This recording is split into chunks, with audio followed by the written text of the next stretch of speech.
la nota, ¿no es cierto? Sí, 3 puntos, 14. ¿Listo? Sí les he subido la clase, ¿verdad? Sí. Ya. Entonces, se habrán dado cuenta de que está sencillita la clase. Ay, qué mentira. Listo. Ah, ya, un segundito. Antes de irse tenemos que entregarle sus pasitos. ¿Listo? Todas las primeras de cada fila van a entregar, ¿sí? Entonces nos vamos. Y he llegado un poco después porque estoy buscando exámenes. Se llaman tanto de los exámenes. ¿Por qué quieren que les corrija 2 y 3 veces? ¿Qué les he hecho? Bueno, jóvenes, esto es muy importante. El hemograma tiene actualmente gran cantidad de parámetros. Tenemos que entender para qué estamos tomando el hemograma y ver qué utilidad tiene para nosotros el hemograma. Para interpretar un hemograma, sobre todo cuando tengan un caso clínico o cualquiera de esas cosas que les hagan preguntas y preguntas, el hemograma no se acaba nunca. Entonces hay que tenerlo en cuenta. ¿Por qué hacemos énfasis en el hemograma? Porque tenemos 3 series. La roja, donde el incremento se llama policitemia, y la disminución, anemia. Las anemias son montones, nosotros solamente vamos a tratar la ferropénica, puesto que es la más frecuente en adultos. También es la más frecuente en la población pediátrica menor de 5 años, pero eso estará abajo de pediatras. No me meto, ¿listo? Plaquetograma es para ver si es que hay un incremento de estos en la trombocitosis o trombocitopenia, y en el caso del leucograma, cuando hay disminución, vamos a tener que aprender valores específicos, ¿listo? Entonces tenemos que aprender que cuando distribuimos los leucocitos hay 2 versiones, la versión porcentual y la versión total. Cada una tiene una indicación distinta, por eso sí hay que saber más o menos cuáles son los porcentajes, y en cuanto a las absolutas, sí, esas no les voy a poner de valores normales porque hay cosas que quiero que aprendan, ¿no es cierto? En cambio, si es que generalmente todo el hemograma en porcentuales sí se les pone los valores de referencia. Y en cuanto a la leucocitosis, nos preocupa muchísimo identificar qué es un riesgo de leucemia y un riesgo de linfoma. Jóvenes, los linfomas son altamente prevalentes en personas mayores de 50 años, y lo que nos interesa a nosotros es vigilarlos. ¿Por qué? Porque la mayor parte de veces los síntomas no son notorios. Entonces, ¿cuándo llega el paciente? Cuando los síntomas ya son evidentes y está bastante avanzado el caso. Tenemos que aprender qué cosa es la lámina periférica, que estas palabras sí hay que aprenderlas, ¿listo? Inmunofenotipo es el examen, es lo que tú quieres. O sea, yo quiero un inmunofenotipo. Existen 2 metodologías, la citometría de flujo y la inmunohistoquímica. Vamos a ver que una pertenece a anatomía patológica y la otra pertenece a patología clínica, porque ustedes vienen ahí golpeándome y dicen, ¿dónde está la inmunohistoquímica? Y yo 2 pisos más abajo, volteo usted a la izquierda y el área de citología es al fondo, y de ahí le dice a la cinta de la derecha dónde está la inmunohistoquímica. ¿Listo? Porque a veces los exámenes se pierden porque no saben a dónde pedirlos. Por ejemplo, a veces vienen diciendo, no le han hecho el VIH. Momentito. La norma dice que el VIH no puede aparecer positivo en el sistema. Por eso dice, contacte con el laboratorio. Y te dicen, muy bien. Entonces, por eso es muy importante que ustedes sepan vocabulario. Citogenética se refiere al hecho de trabajar con celulitas. Esto es importante porque en la citogenética va a demorar el cultivo celular. No siempre se puede hacer la citogenética directamente. Generalmente tienes que hacer cultivo. Y eso tarda más o menos unos 15 días. Entonces vamos a ver nuestra repetición de fisiología. La sangre es un tejido que se origina en la médula ósea. ¿Qué forma tiene la médula ósea? Sangre. O sea, ¿cómo se ve la médula ósea? Igualita que la sangre. ¿Cuál es la única diferencia? Que cuando tú la ves al trasluz, parece que tuviera pequeños coagulitos, que inclusive son triangulares. No son coágulos, son trocitos de hueso de las espículas. Porque si ya les han explicado cómo se hace o todavía no han hecho práctica, no les han explicado cómo se hace una biopsia medular, te la vamos a contar. ¿Listo? Los glóbulos rojos son la mayor parte de las células. ¿Listo? Y luego sigue. En cuanto a esta área, en esta área blanquita vamos a tener encima las plaquetitas, y todo lo que es blanquito, los glóbulos blancos. Estos, jóvenes, es lo que vamos a tener en cuenta para el hematocrito. El hematocrito no solamente contiene glóbulos rojos, sino también contamos a los blancos, pero no nos vamos a poner a pelear cuando se hace manualmente, ¿listo? Y el plasma es la mayor parte, generalmente los elementos formes pueden llegar hasta un 50%, generalmente 45%, y lo demás es plasma, pero la médula ósea es lo importante. Jóvenes, ¿por qué nos preocupa la médula ósea?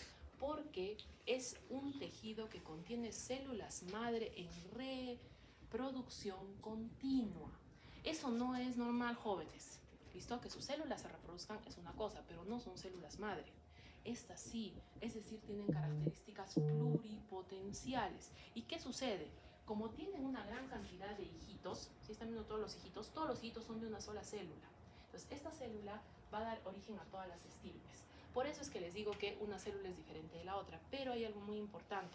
Como tiene esa capacidad pluripotencial, con el tiempo se atonta. ¿Listo? Más o menos la mayor parte de pacientes por encima de los 60 años pueden desarrollar un mielodisplásico o un mieloproliferativo, cualquiera de los dos. Ya saben de qué estamos hablando. ¿Han hecho práctica? Bueno, ya. Entonces, por eso es mi preocupación. ¿Por qué? Porque es muy probable que en los adultos mayores se encuentren un hemograma que esté mal. El paciente tiene algo, no necesariamente, pero por eso necesito los exámenes. ¿Cómo es que sucede esta división? La gran división, esto también sirve mucho para las leucemias, es linfoide y mieloide. O sea, o eres un linfocito o eres cualquier otra cosa. En esto de cualquier otra cosa, solamente hemos puesto lo que son más frecuentes, hay más. ¿Listo? Por eso eres cualquier otra cosa. ¿Listo? Los linfocitos son B y T, pero no se pueden diferenciar a simple vista. La única forma que tienen son exámenes especiales, sobre todo inmunofenotipo. ¿Sí? Tú ves un linfocito y no se sabe cuál es cuál. Entonces, muy importante identificarlos. ¿Por qué? Porque las leucemias de tipo B son muy frecuentes. La mayor parte tiene un pronóstico aceptable. Las leucemias de tipo T son raras, son feas y el pronóstico es reservado en el mejor de los casos. En los feos, está feo. Luego se viene la separación. No hemos hecho el desarrollo completo porque eso lo van a hacer cuando se hace leucemia pura, si es que hacen hematología, sino cuando hagan oncología. La estirpe eritroide tiene núcleo. Eso es muy importante. ¿Por qué? Porque cuando va a nacer es gordito y ese núcleo tiene que desaparecer para que pueda salir. ¿Listo? Como quieren salir antes de tiempo, ahí es donde se van a formar los reticulocitos. Porque dijeron, ¿cuál es lo más fácil? Romper el núcleo y sacarlo a pedacitos, ¿no es cierto? Y entonces cuando ya no se le notan los pedacitos, se escapa de la médula ósea y se sale al mundo, y por eso nosotros podemos identificarlo. Y de ahí recién vienen los glóbulos blancos. Luego están también hay megacarioblastos, pero los megacariocitos son los que nos interesan. Es una célula bastante interesante porque es súper duper enorme y va desprendiendo las plaquetas poquito a poco. Las plaquetas cuando nacen son gorditas y cuando van a fallecer son pequeñitas. ¿Listo? Entonces por eso también sirve la lámina periférica. Yo puedo saber la edad aproximada de una plaqueta. En el caso de el mieloblasto, ahí sí tengo todas las estirpes. En primer lugar, los monocitos. Por eso cuando se hace el recuento, eso tienen que saber para líquidos. Siempre separamos a los polimorfonucleares de los mononucleares. Pero originariamente los monocitos son mieloides, no son linfoides. Pues cuando me dicen linfocitos, no, son estirpes distintas.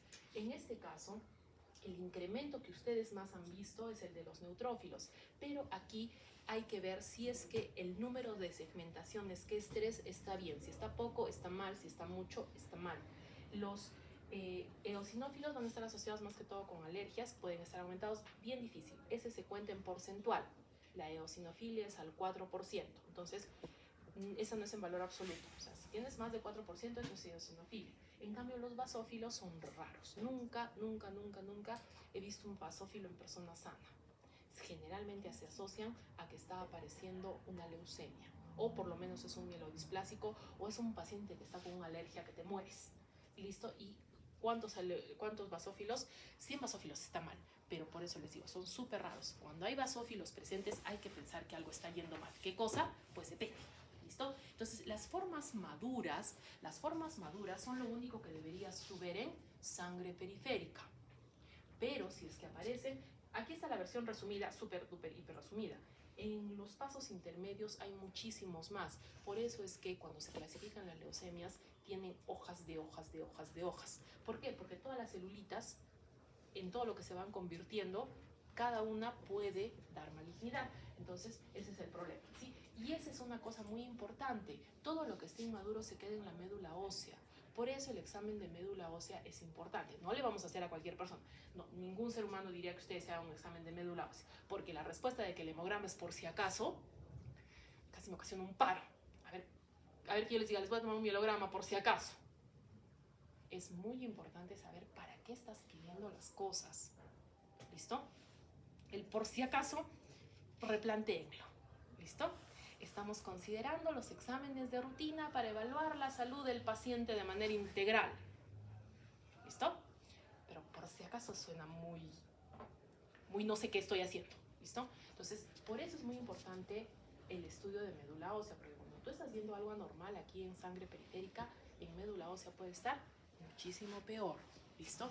Entonces, el hemograma va a resultar siendo muy valioso porque tiene gran cantidad de parámetros de todas las áreas que les estoy mencionando. ¿Listo?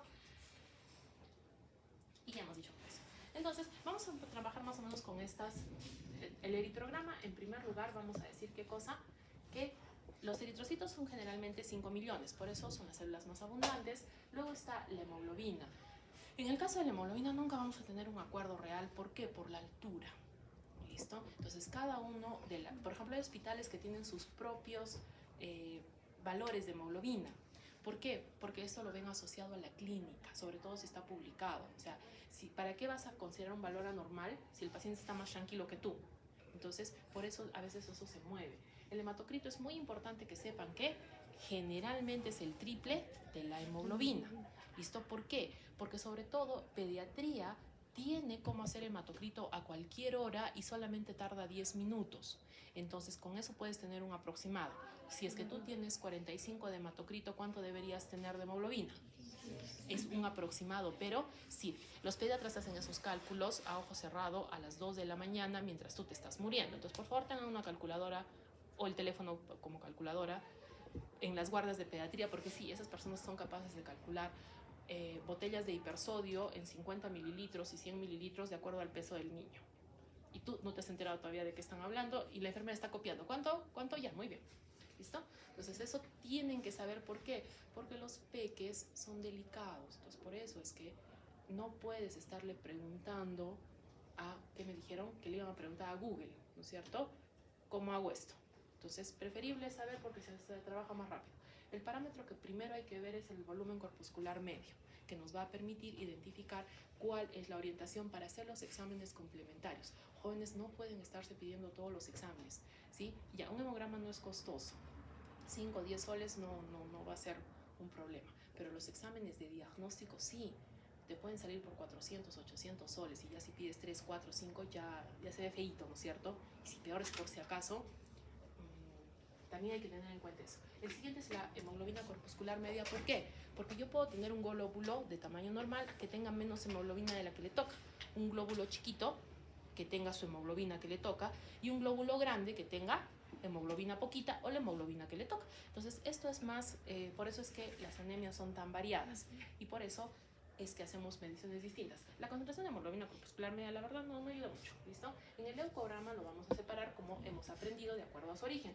Leucocitos por un lado, los neutrófilos son muy importantes. Estos que estamos viendo aquí los vamos a ver en la próxima semana, ¿listo? Déjenme así.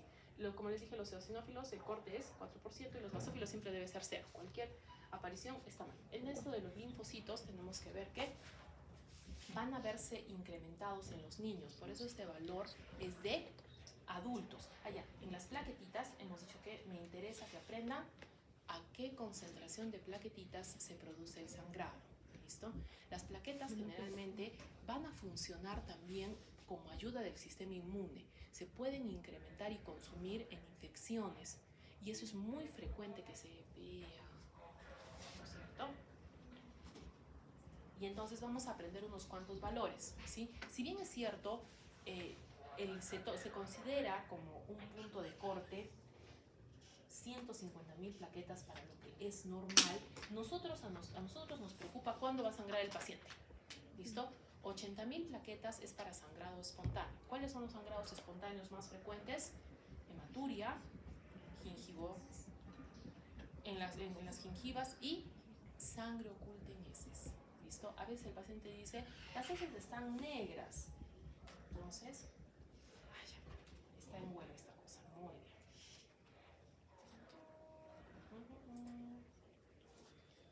Y hay que hacer eso. Pero muy importante es, sobre todo cuando tienes un paciente oncológico, o sea, un paciente que ya está con cáncer, y tienes 20.000, ¿saben qué? Está de mal humor porque es muy pesado transmitir en grande. Entonces, ahorita lo vamos a convertir, no se preocupen. Hay que saber por qué está de mal humor la computadora. ¿Y por qué los estudiantes no ponen su nombre? Ya, muy bien. No me digan. Acabo de tener un problema por eso. La criatura no puso el nombre y no entendíamos la letra de quién puso el nombre. Lamentablemente era letra de médico. ¿Es en serio? Casi lloro. Ya. Muy bien. Entonces, glóbulos rojos, 4 a 5 millones. Hemoglobina nos vamos a aprender estos valores. 12 para mujeres, 13 para varones. Eso está mal en Arequipa, está fatal. ¿Listo? Pero no se preocupe. Hemos dicho que vamos a aprender el de la OMS. ¿Sí? ¿Por qué? Porque ese es el que está actualmente. Todo el mundo lo está criticando, sí, es probable que cambie también. Pero este es el que va a valer. ¿Listo? Y en cuanto al volumen de eritrocitos, o sea, el hematocrito, eso va a cambiar. Yo les he dicho que es un aproximado, pero ¿por qué es importante medirlo? Porque tenemos macrocitosis y microcitosis, ¿cierto? Entonces ya hemos dicho que este de aquí es el tamaño, la hemoglobina corpuscular es cuánto le está correspondiendo a ese tamaño, que no coincide, tanto no ayuda mucho, y el ancho de eritrocitos, ¿sí? Ya les he hecho pasar vergüenza en clase, ¿sí? El ancho de eritrocitos es muy fácil de explicar, ¿listo? Cuando tú tienes un eritrocito que acaba de nacer, es grande, ¿listo? Es de mayor tamaño y más llenito. Y cuando el eritrocito está a punto de jubilarse, es pequeñito y flaquito, ¿sí? No tenemos ninguna compañera así pequeñita. ¿Dónde están? ¿En otra clase? Para más. Bueno, entonces, eso es lo que nos sucede. Cuando tienes un glóbulo rojo muy, muy grande y uno pequeño, le sacas el promedio y miden lo normal. ¿Listo? El resto de glóbulos rojos, si están bien, todos van a tener un tamaño muy semejante. Por eso el ancho de distribución es pequeño, porque es el promedio. Entonces, ¿qué pasa? Si es que yo tengo muchos glóbulos rojos naciendo o muchos glóbulos rojos viejitos, este promedio se me va a perjudicar, ¿no es cierto? Porque está muy lejos. Entonces, eso es lo que se está midiendo. Entonces, ¿qué cosa estoy midiendo? La homogeneidad de la población. ¿La población debe ser homogénea? Sí, porque la mayor parte deben estar en la mitad y los otros extremos deben neutralizarse, de tal forma que todos deberíamos estar en la mitad. ¿Pasa con nosotros? Sí, si ponemos a los compañeros altos con las compañeras pequeñitas, en promedio todos medimos igual, ¿no es cierto? ¿Entienden? Lo mismo pasa con las plaquetas. Cuando nacen es un poquito como puercoespines, sí, así grandes, y cuando se van a morir son chiquititas y parecen pasitas arrugadas. Eso es en lámina periférica, ¿sale? ¿Listo? Entonces, por eso, el ancho de distribución de plaquetas también debe ser al medio. Pero ese varía mucho más. ¿Por qué? Porque las plaquetas nacen mucho más rápido que los glóbulos rojos. Entonces, tienes muchas plaquetas, se te van a ir para un lado. O si es que todas las plaquetas se te están muriendo y no están llegando nuevas, el ancho se te va a ir para el otro lado. ¿Han entendido el ancho de distribución de eritrocitos? Está fácil, ¿no es cierto? Muy bien. Hemos dicho que policitemia es el incremento de glóbulos rojos, ¿no es cierto? Estos valores hay que aprender. Generalmente trabajamos con hemoglobina o hematocrito, sea cual sea que esté mal, ¿listo? Porque a veces es uno, pero por ejemplo es que está con los glóbulos chiquitos y el hematocrito me sale mal, el cualquiera que sea. ¿Cuál es la diferencia aquí? Las primarias es que no sabemos por qué ha pasado y las secundarias tenemos que buscar la causa, ¿listo? Dentro de estas, la más importante es la policitemia vera, no es el apellido de nadie, es latín para verdadera. ¿Listo? Esa es una policitemia verdadera donde tienes que buscar una mutación genética, si no, no puedes llamar a eso policitemia vera. La otra es el síndrome mieloproliferativo. ¿Qué les dije? A partir de los 60 años la célula madre se atonta, ¿no es cierto? No es porque nuestras mamás nos manden 2 veces por la cartera. Me dice, mi cartera. Dices, la he llevado. No, yo no te he dicho. Cuando los mandan a comprar 2 veces pan el domingo, ¿no es cierto? Entonces, pues ya fui, que vaya. Y está todo el pan. Pero eso es por la edad de la médula ósea. Si no le pusieron célula madre por eso. No lo sabemos. ¿Listo? Entonces se confunde. Y entonces a veces comienza, pero todo está normal. Esa es la diferencia entre mieloproliferativo y mielodisplásico. Los mieloproliferativos, las células están bien, hay que vigilarlos. Los mielodisplásicos, las células ya están falladitas, ¿no es cierto? ¿No les ha pasado que algunas llegan a la casa, sobre todo con la abuelita, y dice, he hecho pastel de papa, y te encuentras salchichas y tú? Innovación culinaria siempre cuenta, ¿no? Esas cosas. ¿Listo? Entonces, la hipoxemia por enfermedad crónica generalmente está asociada a falta de oxígeno con enfermedad pulmonar obstructiva crónica, pero puede ser por cualquier otra, donde va a haber mayor incremento. Entonces, por eso tengo que medir la EPO. ¿Listo? Generalmente en la EPO es frecuente que las células neoplásicas de otro origen, por malvadas y porque quieren más sangre para seguir viviendo, producen EPO externa y convencen a la médula ósea de generar mayor cantidad de glóbulos rojos, ¿no es cierto? Muy bien. Entonces aquí tenemos que hacer diferencia entre policitemia y poliglobulia. La policitemia más frecuente y la que van a ver siempre es la de la deshidratación. Va a llegar el hematocrito en valores astronómicos, ¿listo? Y no tiene más que deshidratación, ¿listo? Ahora, la policitemia averia es muy importante porque se concentra, es muy frecuente, de las policitemias, de las primarias es la más frecuente, y lo que te importa para el diagnóstico son los glóbulos rojos. Generalmente no tiene alteración de las otras células, de las otras series, pero sí puede haber, pueden aumentar o no, eso no es parte del diagnóstico, ¿listo? Y lo más importante es que este paciente no tiene nada de lo que anteriormente hemos dicho. No tiene enfermedad crónica, no vive en altura, no tiene nada. Y por eso lo siguiente que hay que hacer es medir el gen JAK2. La mutación del gen JAK2 va a estar presente en el 95% de policitemias veras y es un indicador de pronóstico. Generalmente eso significa que es una policitemia vera y pues nos quedamos tan tranquilos. Para hacer esto, la lámina periférica tiene que estar en forma normal. O sea, aunque los neutrófilos estén aumentados, tienen que ser hermosos. ¿Listo? Muy bien. ¿Por qué la lámina periférica? ¿Por qué hacer énfasis en la lámina periférica? ¿Cómo hago para que despierte? Les pido hemograma por si acaso. A ver si no será anemia. ¿Sí? Necesito un favor al fondo. Me parece que las ventanas están cerradas. ¿Sí se acuerdan que no miro? Están abiertas. Gracias. Muy bien. Como duerman, les pediré un hemograma para descartar anemia. Porque eso me enseñaron los pediatras. Lo primero que tiene que hacer un profesor cuando se están durmiendo en su clase es pedir control de anemia. Y los pediatras siempre tienen razón. ¿Listo? Muy bien. Lo que sucede es que en la lámina periférica se llama lámina periférica porque la sangre tiene que ser periférica. ¿Qué más? ¿Qué pasa si yo los meto toditos ahorita a la piscina y los remojo 1 hora? Van a despertar, ¿no es cierto? Aparte que les va a hacer frío. Pero se van a poner arrugaditos. Lo mismo pasa con los anticoagulantes. Cuando tú metes una célula, sobre todo los eritrocitos, pero también los leucocitos, se amargan y se ponen feitos. Entonces a veces con el anticoagulante te sale tú miras las celulitas y se ven feas, pero de la lámina periférica siempre son más bonitas. Entonces por eso es importante para morfología, porque tú las miras y dices, ay, qué bonita, está bien. Ustedes dicen, ¿cómo sabes? Porque se sabe. ¿Listo? Eso se queda así. ¿Y cuál es el tratamiento? Sangría, pero quedaba muy mal decir el viernes que íbamos a pedirle sangría al paciente. Sí, ¿no es cierto? Hacerlo. Es todavía peor. Sí. ¿No es cierto? Entonces, ¿qué descubrí? Que el consentimiento dice extracción sanguínea terapéutica. ¿Por qué? Tengo que bajar el nivel de hemoglobina. O sea, lo estoy haciendo sangrar de manera controlada. ¿Y cada cuánto tengo que hacer eso? Generalmente cada 3 meses o de acuerdo al control del paciente. ¿Y qué más tengo que hacer? Pues nada, vigilarlo. No se complica, sino que hay un problema en nuestro país.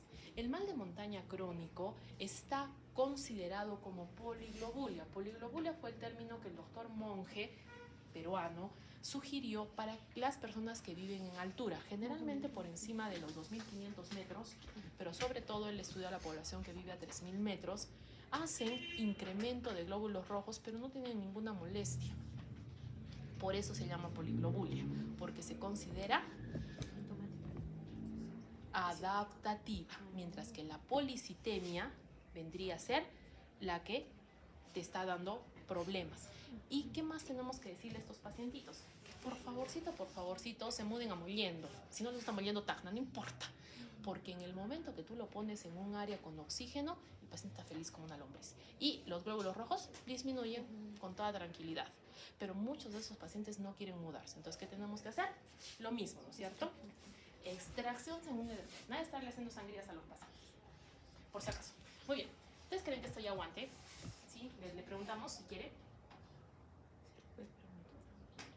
¿Sí? A ver.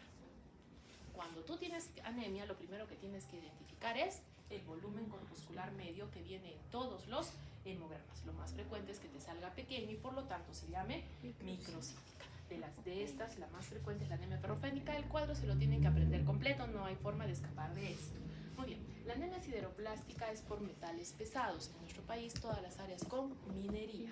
La talasemia son mutaciones en la síntesis de hemoglobina, eso casi no tenemos. Y la anemia por enfermedad crónica. Esto generalmente está asociado a pacientitos que van a tener algún tipo de neoplasia o enfermedades que tienen años y entonces se hacen los glóbulos rojos pequeñitos.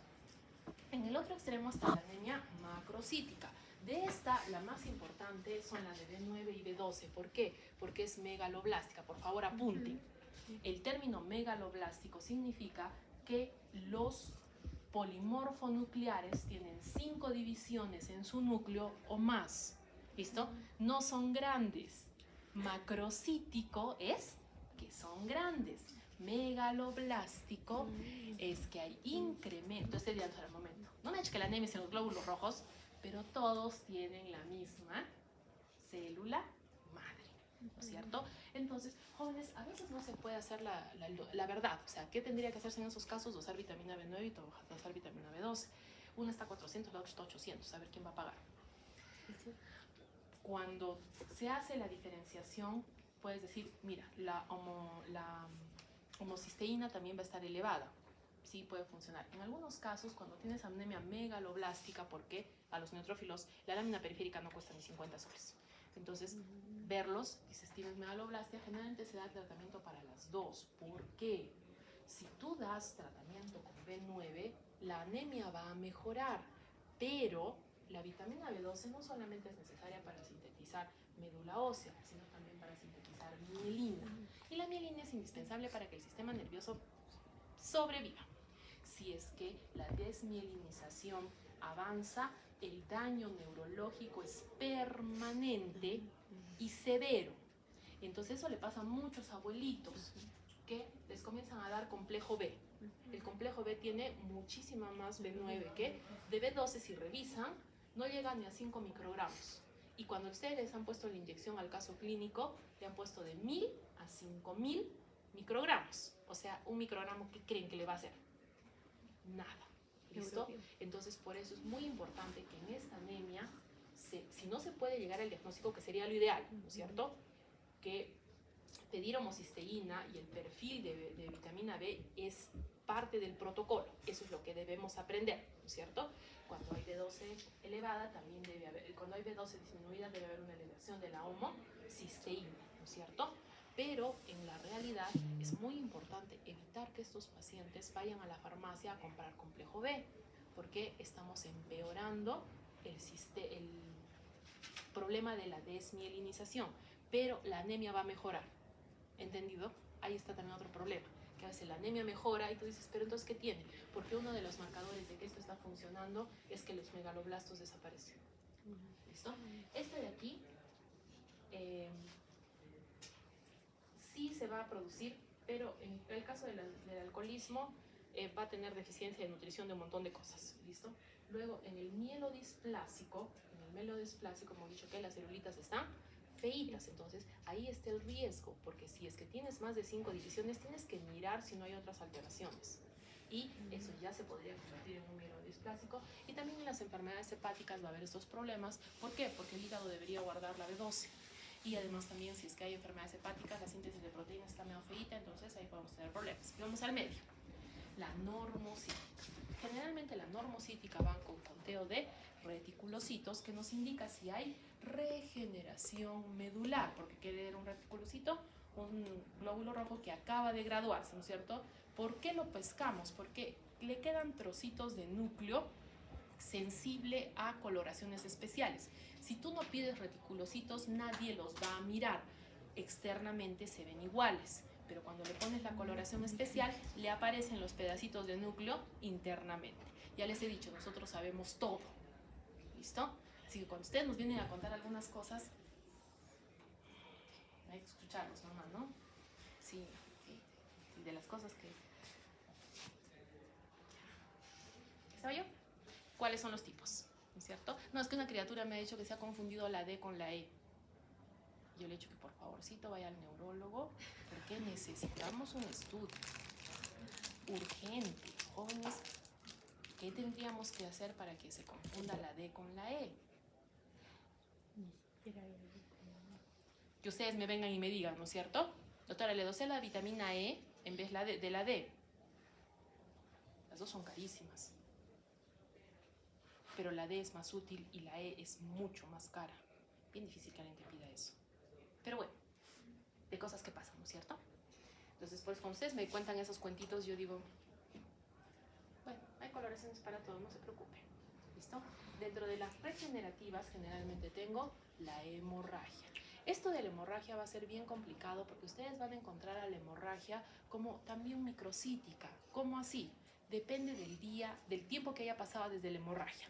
Si es que yo acabo de atender a mi paciente en el parto ya sangrado, pues obviamente voy a tener incremento de reticulocitos. ¿Por qué? Van a decir, yo voy, se escapan de la médula ósea, ¿no es cierto? Y los glóbulos rojos van a estar normales porque no ha pasado nada, pero si es que ha pasado más tiempo y esa paciente se escapó del hospital, dijo, no, me han hecho sangrar, me voy, ni siquiera te dio tiempo a hacerle control, nunca volvió, regresa en 6 meses con anemia microcítica, porque el hierro que estaba en la sangre era necesario y entonces ahora lo ha perdido. ¿Entendido? Entonces por eso depende del tiempo. Si ven las clasificaciones, eso también varía. Por eso a veces las anemias están en 2 lugares distintos. Jóvenes, la anemia hemolítica es nuestra responsabilidad. ¿Por qué? La primera causa de que haya hemólisis es la administración de medicamentos. Uno de los que causa hemólisis con frecuencia es una cefalosporina que les encanta. Yo creo que tienen ustedes el inserto ahí de almohada. ¿Cuál? Muy bien. ¿Se acordarán o no? La ceftriaxona es una de las causas de anemia hemolítica. ¿Listo? Muy bien. Luego tenemos la no regenerativa y aquí es donde nos preocupa la leucemia. Ahorita vamos a estudiar eso. Pero de la anemia plásica también tenemos que preocuparnos, porque ¿cuál es la primera causa de anemia plásica? Medicamentos. No sé si han visto, no sé si se recuerdan que les dije en microbiología, el cloranfenicol es una maravilla, sobre todo cuando estás lejos, tienes cualquier infección rara y puedes probar con cloranfenicol. En nuestro país eso está muy bien, de hecho van a encontrar que en primer nivel hay frasquitos de cloranfenicol, ¿listo? Pero si tú lees un libro, sobre todo un libro americano o uno europeo, te dicen, el cloranfenicol es terrible, es la cosa más mala que sea. No, mentira, es la raza. El cloranfenicol en raza blanca, anemia aplásica. Se ve igualita, se ve mal, jóvenes. La médula dice, me siento ofendida. ¿Alguna vez han ofendido a su mami? ¿Se ha enojado? No, pues bueno, ¿cierto? Para completamente, ¿listo? Y te pegas un susto de muerte. Generalmente, con tiempo, la médula ósea reacciona, pero tienes que parar el medicamento. ¿Por qué también tenemos que hacer hincapié? ¿Se acuerdan cuando les dije si ya habían hecho psiquiatría? Porque los antipsicóticos de segunda generación son una maravilla para el sistema cognitivo, pero son una desgracia para la médula ósea, porque si no haces los controles de hemograma mensual, de pronto el paciente te llega con casi sin neutrófilos, sin plaquetas y con los glóbulos rojos en anemia de 4 o 5, y tú dices, ¿y qué pasó? Pues que no le hicimos el hemograma del mes. Ese no es por si acaso, ese está normado. ¿Listo? Entonces eso es muy importante. Ahora, lo que no sé es si es que llegan a ser antipsicóticos de segunda generación en farmacología. ¿Se han hecho? ¿Sí? ¿Recuerdan? Bueno. Pero que les quede claro, para cuando hagan psiquiatría, antipsicóticos igual hemograma mensual. ¿Entendido? Muy bien. Vamos entonces, que hemos dicho que vamos a aprender lo de la OMS, aunque otra vez lo quiten y se vuelvan a pelear, da igual, ¿sí? Los filtros sobre el nivel normal son un show, no hay ningún problema. Esto sí es muy importante. Generalmente la fatiga, disnea y angina son frecuentes. Jóvenes van a llegar a emergencia, pacientes con angina. Tú pensando que están con un infarto, ya estás llamando al cardiólogo pidiendo UCI cardiológica y llega con 5 hemoglobina. ¿Listo? Entonces, ¿por qué es el dolor? Por falta de oxigenación, pero no es que tenga un infarto, tiene anemia. En los signos, obviamente la palidez es lo más importante, pero hay que recordar la taquicardia y la hipotensión ortostática. ¿Por qué? Muchas veces los niños o las niñas, las señoritas generalmente que están con anemia o las mujeres, se ponen de pie y ¡puc! O sea, no tienen nada en el corazón, nada. Lo que pasa es de que tienen tendencia a hacer hipotensión ortostática y los movimientos bruscos, sí, se pone así de rata. No, pues ustedes van a dormir el doble, ¿no es cierto? Entonces, es muy importante ver lo que estamos...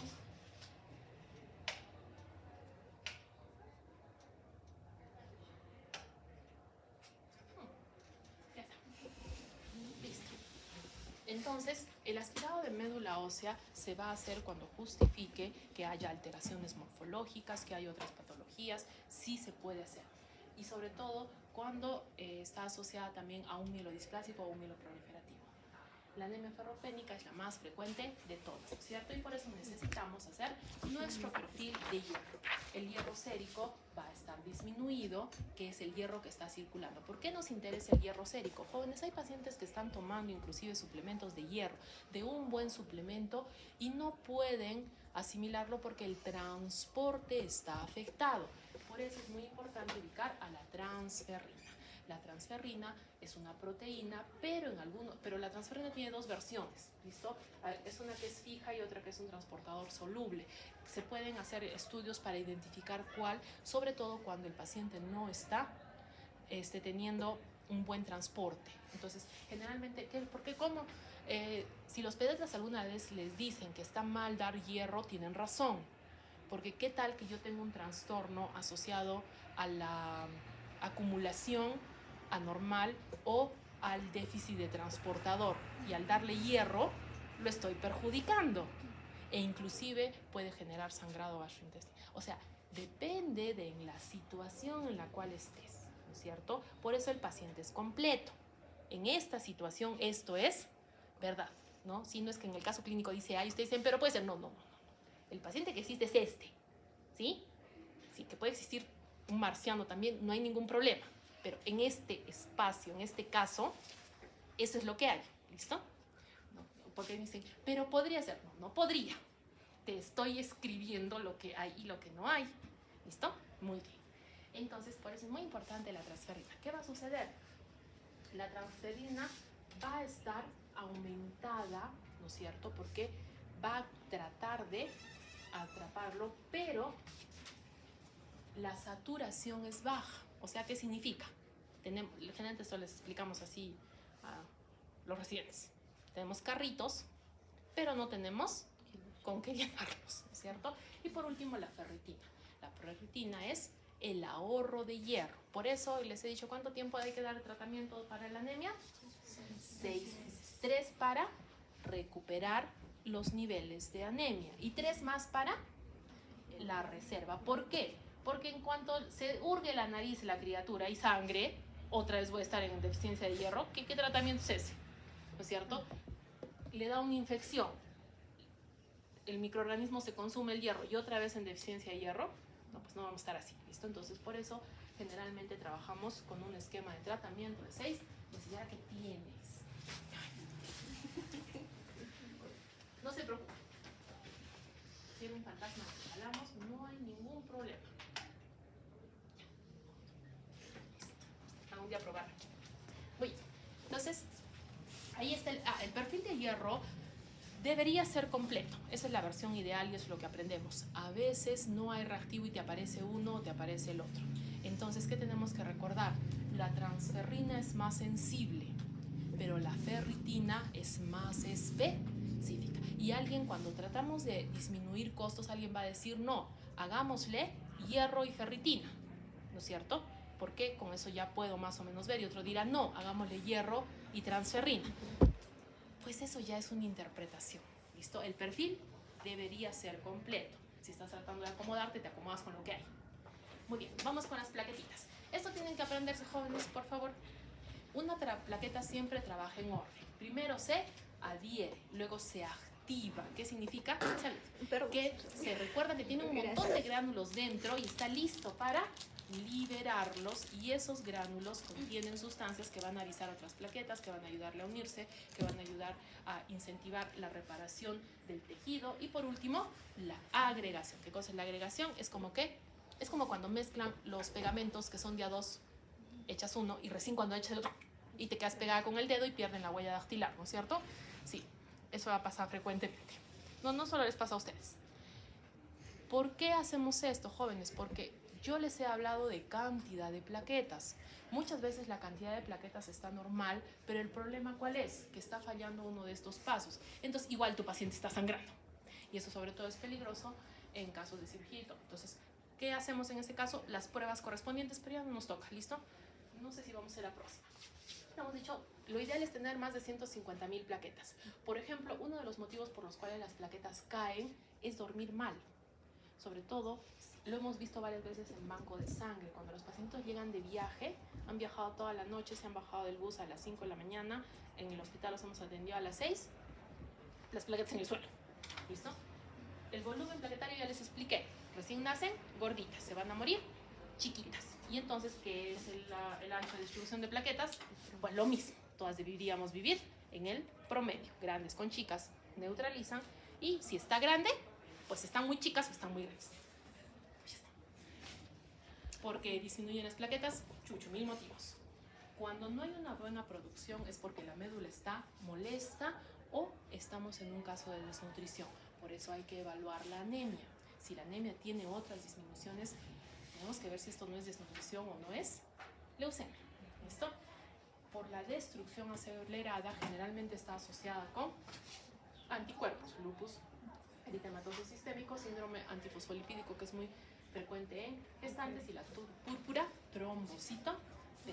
¿Y por qué hacemos hincapié en esto? Porque tú le pones una plaqueta y va a venir el anticuerpo y la va a destruir. Entonces, por eso es arriesgado ponerles plaquetas. Definitivamente tengo que evitar que llegue a rangos de sangrado, pero primero tengo que ubicar en la enfermedad, darle tratamiento, y de ahí recién van a ser más efectivas las plaquetas, si no, no van a servir. ¿Listo? Por consumo está la microangiopatía, que es que no las dejan pasar, y la coagulación intravascular diseminada, que las atonta. Generalmente en infecciones severas dicen, esto es una emergencia, entonces la otra dice, es una emergencia, y se ponen a formar coágulos por Dios sabe dónde, y luego cuando las necesitas en otro lado, pues no están. Cuando hay exceso de volumen, también puede parecer que hay disminución de plaquetas, pero hay que ver ahí si no será que le estamos dando mucho, sobre todo cuando se pone sueros. ¿Y dónde van a ser atrapadas? Normalmente el vaso debe eliminar todas las celulitas que están viejitas, sobre todo las rojas y las plaquetas.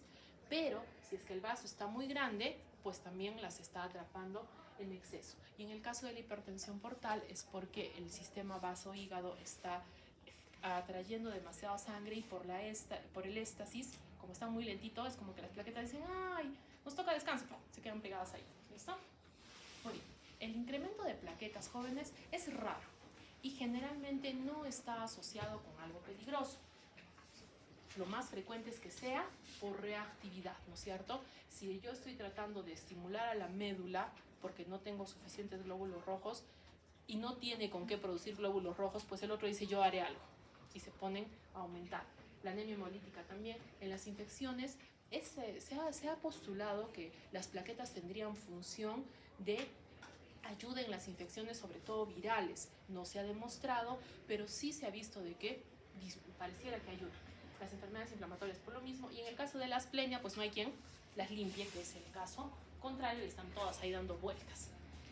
Generalmente, cuando un pacientito nace con los pacientes con algunas mutaciones, o lo que generalmente se llama trombocitosis esencial, no les pasa nada.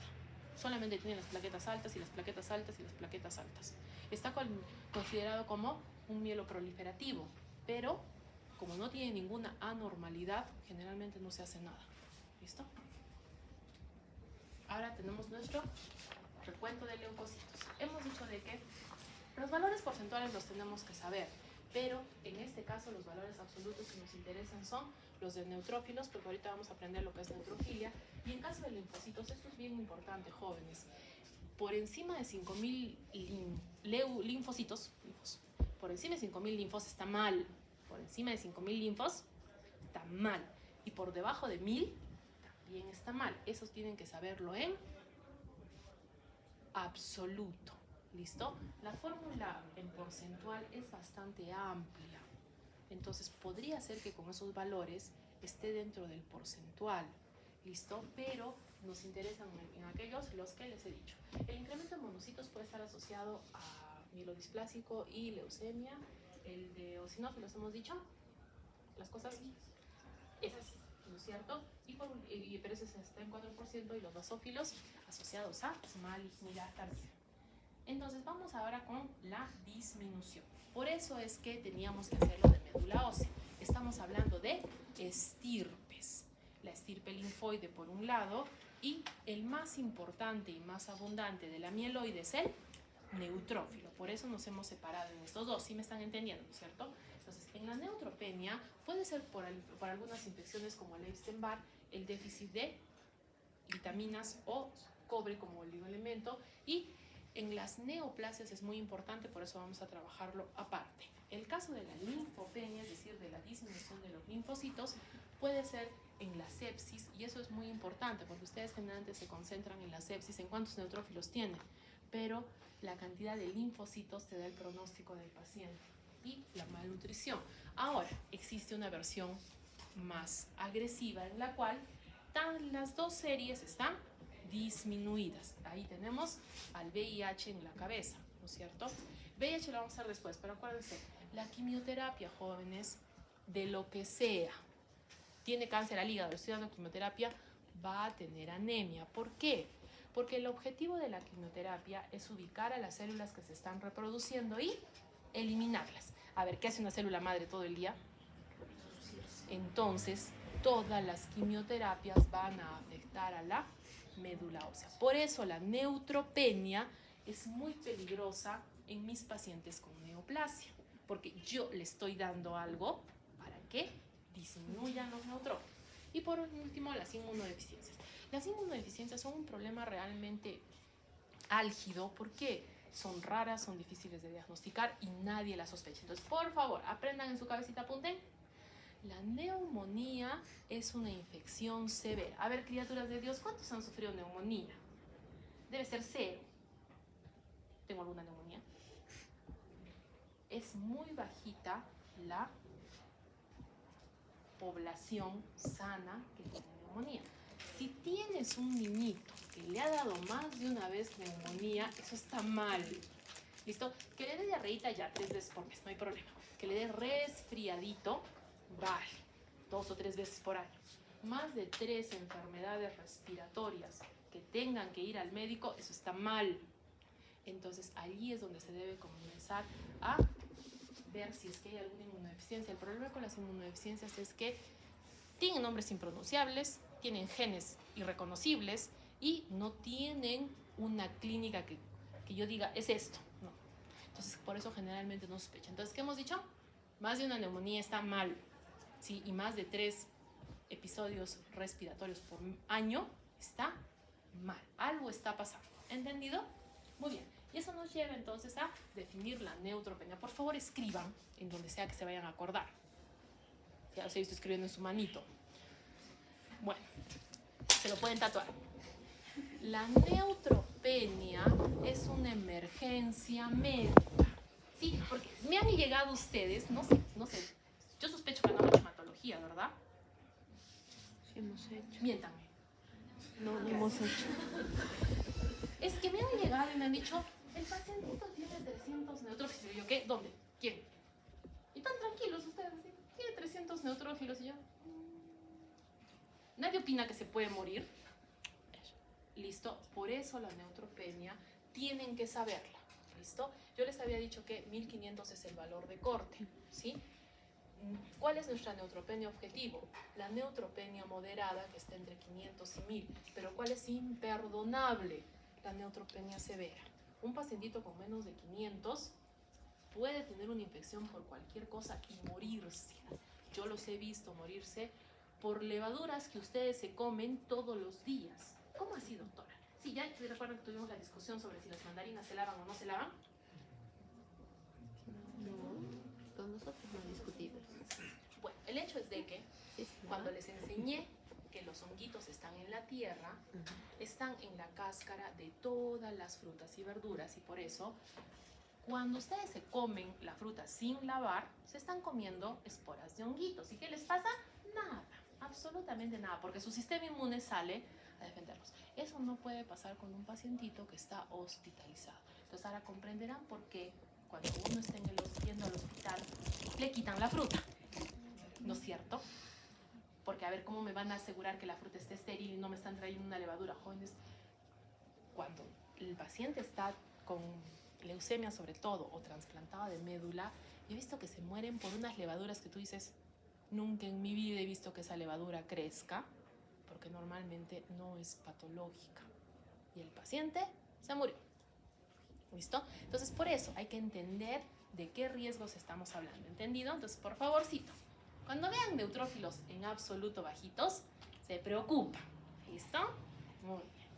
Cuando tienes una neutropenia moderada, es decir, entre 500 y 1000, tienes que comenzar con profilaxis en tableta o en lo que sea. Dependiendo del caso, puedes iniciar profilaxis para bacterias. En el caso de los pacientes con neoplasias hematológicas, deberías iniciar profilaxis con algo para los honguitos, y para neoplasias hematológicas también se puede dar antivirales. El que más he visto es el aciclovir. ¿Pero por qué? Por si acaso. ¿Entendido? Porque con estos niveles... ya. ¿Y qué cosa entonces? Es la granulocitosis, que es cuando tienes menos de 100 neutrófilos. Y entonces, si ustedes revisan la del cloranfenicol, dice riesgo de granulocitosis, anemia, aparte de anemia aplásica. ¿Listo? O sea, disminuyen todas las series. Por eso es que en la literatura internacional recomiendan que al cloranfenicol, por Dios, jamás le van a poner un cloranfenicol a un turista que sea totalmente blanco, súper rubio y tenga los ojos casi transparentes, ¿verdad? Sí, yo sí defiendo que se use el cloranfenicol en nuestro país, pero jamás en una persona que sabemos que tiene riesgo, ¿verdad? Ya, gracias. Sí.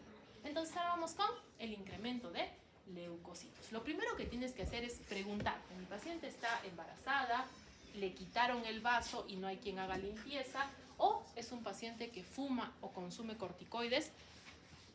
Y si es que la respuesta es no, porque todos estos son causa de incremento de los leucocitos, debes pasar a buscar los síntomas B. ¿Qué cosas son los síntomas B? Los que están asociados a leucemia y linfoma. ¿Cuáles son? Que baje de peso sin motivo en un tiempo corto, que tenga fatiga, porque es muy probable que también esté con anemia, la fiebre, que sobre todo es nocturna, generalmente el paciente se queja de que suda mucho por la noche, entonces eso ya es una alarma. Hay que hacer revisar cómo están los glóbulos rojos y los glóbulos blancos. ¿Por qué? No, y sus hermanos, ¿no es cierto? Los glóbulos blancos están aumentados, hay que ver cómo están la serie roja y las plaquetas. Tienes que ver si es que hay blastos. ¿Dónde deben estar los blastos? En la médula ósea. ¿Listo? Los blastos tienen la capacidad de salir de la médula ósea, no se lo permite. ¿Cuándo es que salen los blastos a la sangre? Cuando son demasiados. ¿Listo? ¿Sí? Entonces es como cuando ustedes tratan de entrar todos juntitos. ¿Sí? Muy bien. Entonces lo mismo, cuando la médula ósea está llenita, algunos salen. Por eso en sangre periférica un blasto está mal, cualquiera. Y por eso es que tenemos que hacer la investigación en médula ósea. Generalmente esto pasa en varios meses, sobre todo cuando es linfoma, puede inclusive ser años. El paciente no tiene mucho síntoma y por eso no va al hospital y nunca nos enteramos. Y por último, hay que buscar esplenomegalia, linfadenopatía y hepatomegalia. ¿Por qué? Porque estas tres, entre más edad, están asociadas a malignidad. ¿Listo? Por eso es que los internistas no los perseguían para que aprendan a enganchar hígado, para que busquen vaso, porque es una forma de ver si es que este paciente está en riesgo de tener leucemia o linfoma. ¿Listo? Entonces, si ya estás pensando en leucemia o linfoma, pues ya es otra historia. Pero, ¿qué pasa si es que no?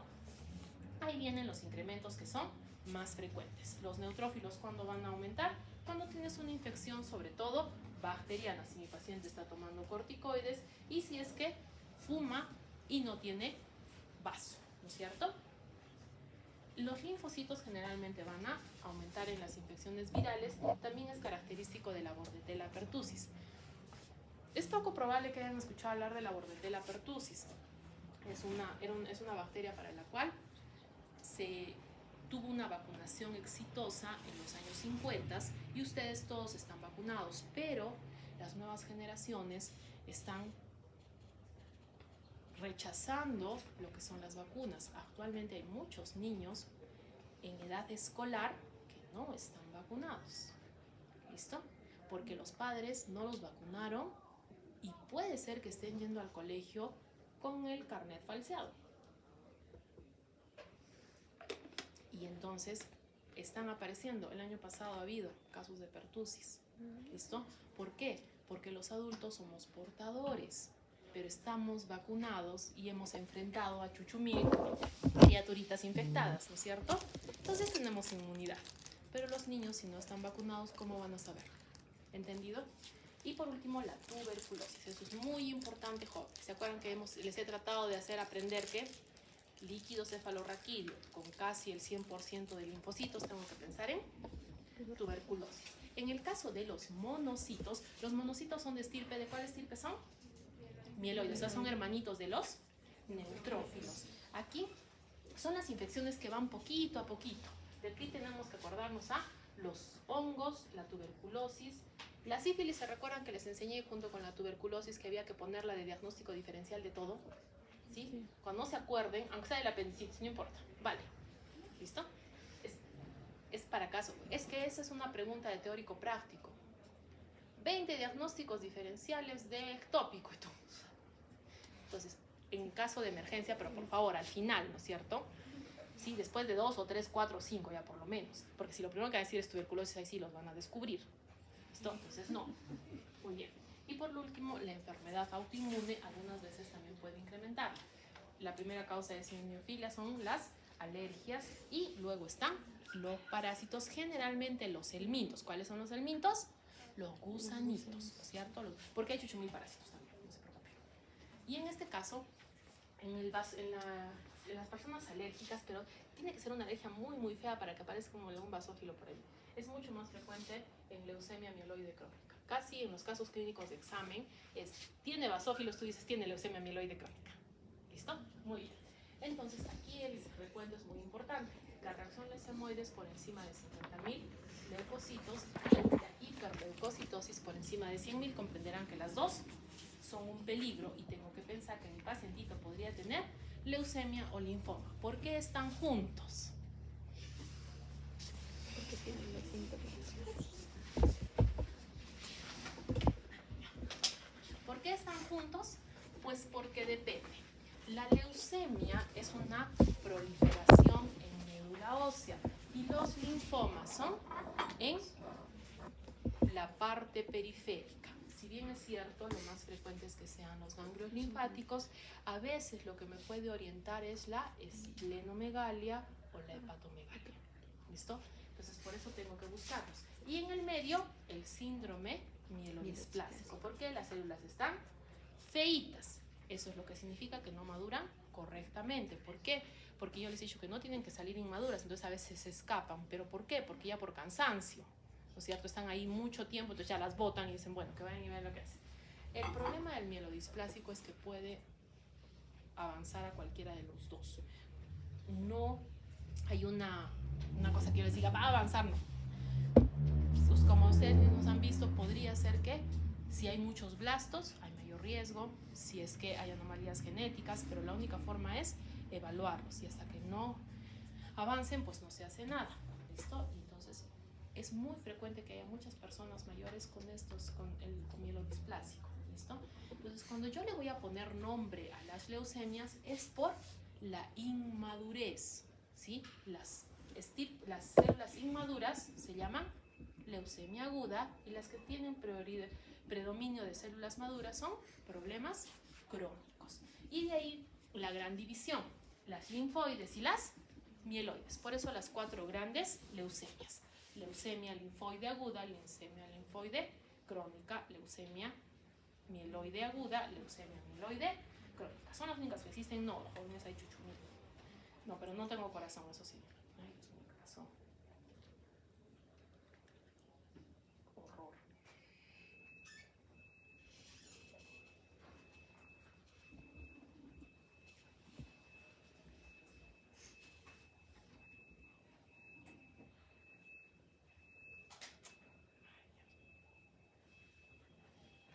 Es cosa. Un segundo.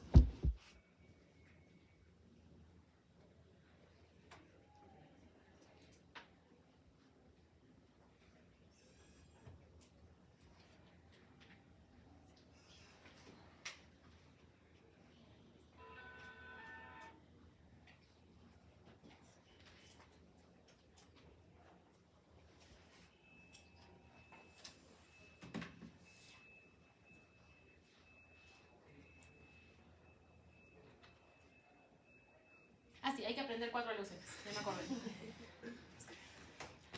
El examen está perdido. Si fuera un examen, ¿dónde está? No sabía, tampoco. Entonces, eso tienen que aprender. ¿Listo? La leucemia mieloide crónica se produce por la aparición del cromosoma BCR-ABL, que es por la translocación 922, lo que genera un cromosoma anómalo llamado Filadelfia. Eso tienen que saber. ¿Listo? ¿Ya lo aprendieron? Muy bien.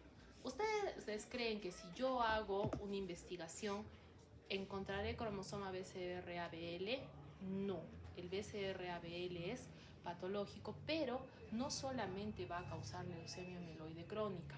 Por ejemplo, es la anomalía citogenética más frecuente en pacientitos con leucemia linfoblástica aguda de tipo B. ¿Qué queremos demostrar? Que la clasificación de la OMS está tratando de ir hacia el problema genético que produce la leucemia. ¿Por qué? Porque si no, voy a generar mucha más confusión. Esta leucemia granulocita crónica también es por una translocación.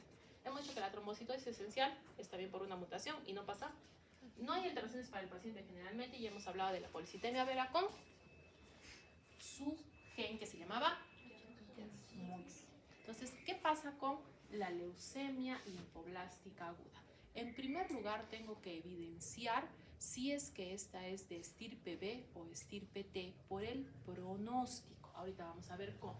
Entonces, aquí hay que hacer la búsqueda de blastos. Aquí los blastos están por todo lado, ¿sí? En sangre los puedes ver a simple vista, pero necesitas hacer las pruebas en médula porque allí el estudio es mejor y te va a ayudar para el seguimiento. Es mucho más frecuente en niños. Si es muy probable que alguien le hayan visto con leucemia, era un pacientito con este tipo.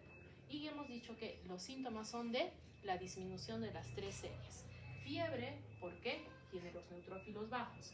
Cansancio, porque tiene anemia. Y sangrado, porque tiene las plaquetas bajas. Esto tienen que aprender. El dolor en la leucemia generalmente es en los miembros inferiores. Los niños se quejan de que les duele al caminar y hay bastante dolor. Pero hay que distinguirlo en pediatría de los dolores del crecimiento. Es verdad que los niños, cuando están creciendo, sobre todo en la parte acelerada, van a tener dolor.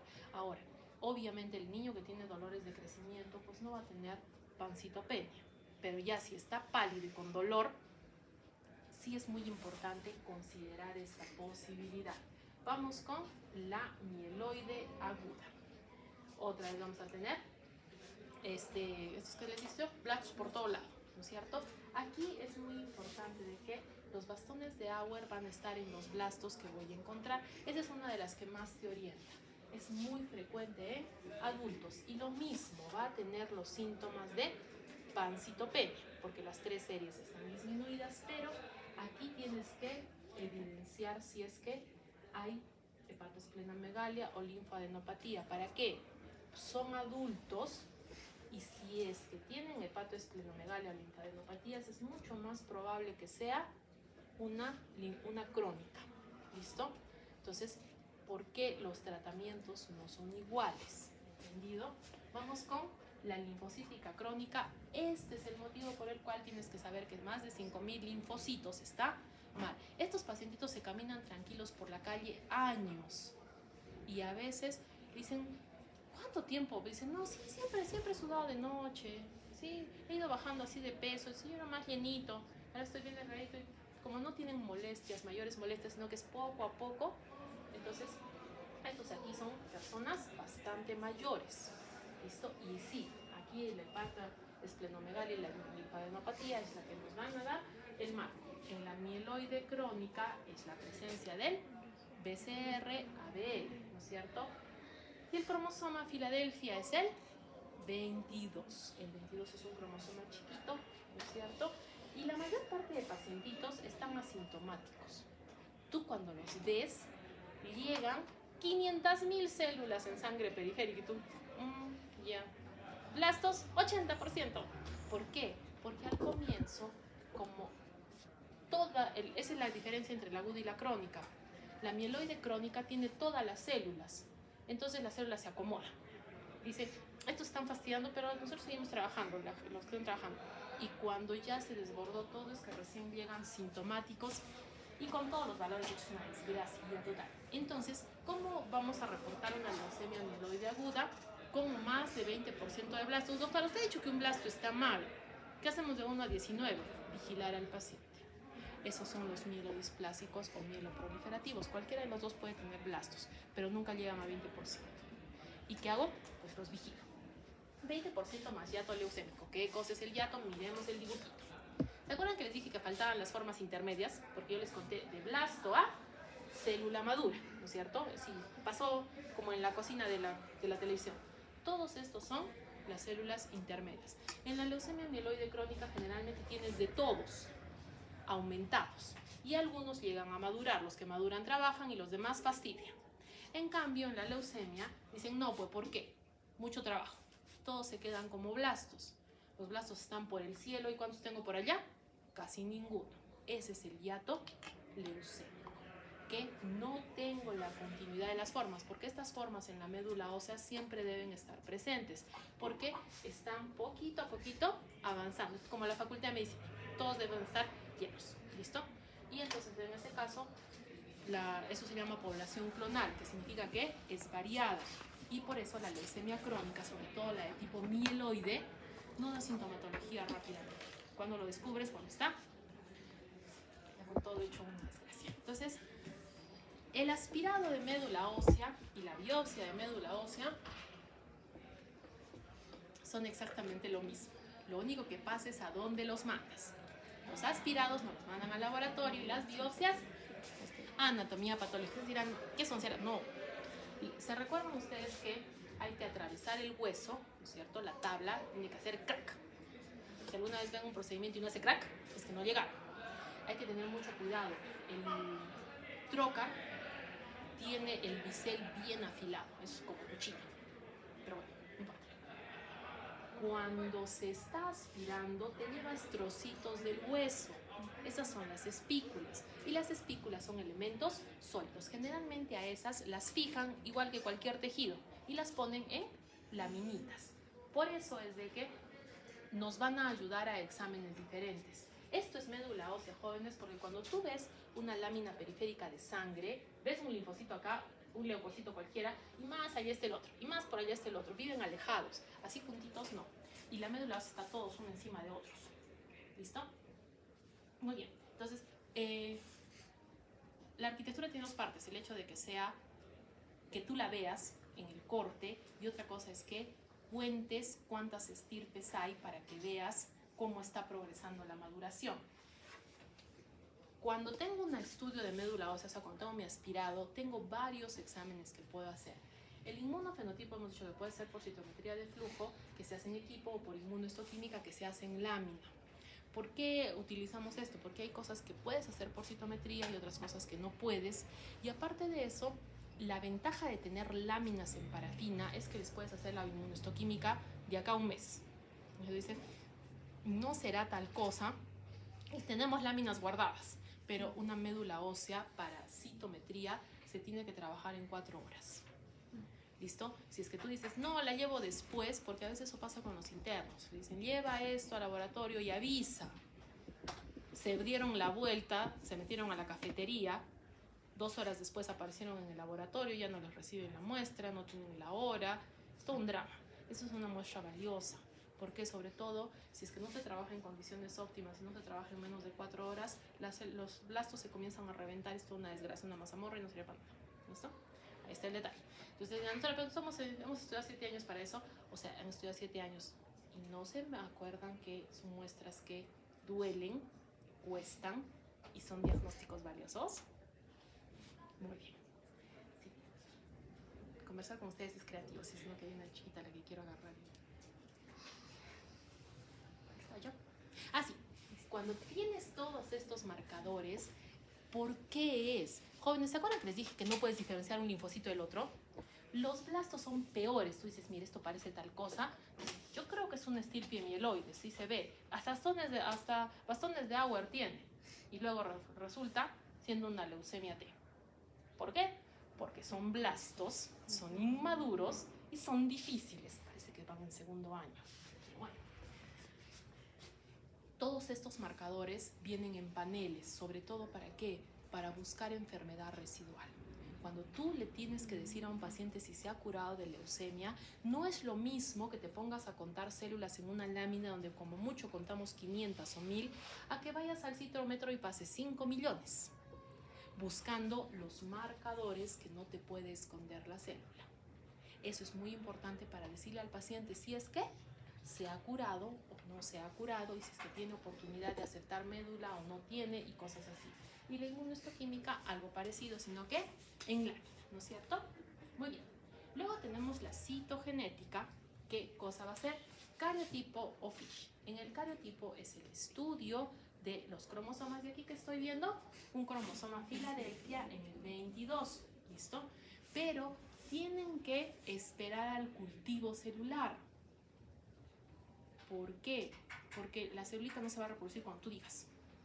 Y si es que te encuentras una metafase, es suerte. Para incrementarlas tienes que cultivarlas. ¿Listo? Y entonces por eso es que demora bastante. Una citogenética pueden ser entre 15 y 30 días. ¿Por qué? Porque primero el cultivo no va a salir como el de bacterias, ¿no es cierto? Muy bien. En el FISH lo que vas a hacer es buscar con color la marca de los genes, ¿sí? El gen BCR está en todos los seres humanos, pero está por acá. Y el ABL está en todos los seres humanos, pero está por allá. ¿Qué estoy viendo en mi paciente? Que BCR y ABL están juntitos. ¿Listo?